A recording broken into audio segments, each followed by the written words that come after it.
Chemtrails now getting widespread attention.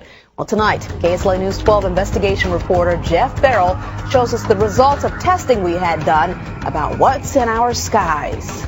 It seemed like some mornings it was just crisscrossing the whole sky. It was just like a giant checkerboard. Bill Nichols snapped several photos of the strange clouds from his home in Stamps, Arkansas. They begin as normal contrails from a jet engine, but do not fade away like a normal contrail. Soon after, he saw particles in the air.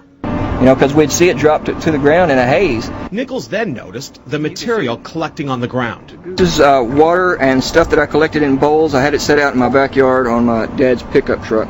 KSLA News 12 had the sample tested at a lab. The results? A high level of barium, 6.8 parts per million, more than 3 times the toxic level set by the EPA. I'd like to know what it is. KSLA News 12 discovered chemtrails are even mentioned by name in the initial draft of House Bill 2977 back in 2001 under the Space Preservation Act.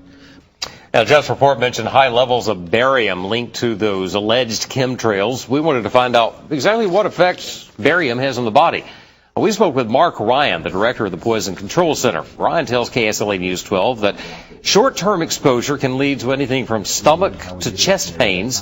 Long-term exposure causes blood pressure problems. Ryan addressed concerns by chemtrail researchers that barium could be meant to wear down a person's immune system. Armed with these lab results about the high levels of barium found in our sample, we decided to contact the Louisiana Department of Environmental Quality. They told us that yes, these levels are very unusual, but at the same time, they added the caveat that proving the source is a whole nother matter. The white lines you see trailing behind airplanes, you probably know them as contrails, but a growing number of people claim we are secretly getting sprayed with chemicals. Is there any proof? CBS 5's Pat McReynolds takes a look. Early in the morning, you'll see several jets flying this direction, back and forth, up and back. Roxy Lopez looks to the skies of Casa Grande with skepticism and fear. It was just plane after plane after plane. It was crazy. Right over here in this direction. She's referring to air traffic overhead that leaves familiar white lines in the sky that most consider are condensed and frozen airplane exhaust, or contrails. But all of those white lines are chemicals being sprayed either by the government or private industry. Those chemicals are making us sick. Former Arizona Senator Karen Johnson even joined them in an online documentary entitled, "What Are They Spraying?" Why is this happening? Why is this being allowed to be sprayed continually all over the United States? Chief Transportation Correspondent and pilot Maykay Beeler explains what's in the anti-chemtrails bill and what this could mean.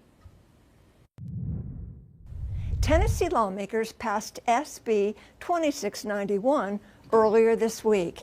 If passed, the legislation would ban chemtrails. The white lines you may see coming from planes in the sky are not vapor clouds known as condensation or contrails, but instead chemicals being sprayed from jets for a variety of reasons.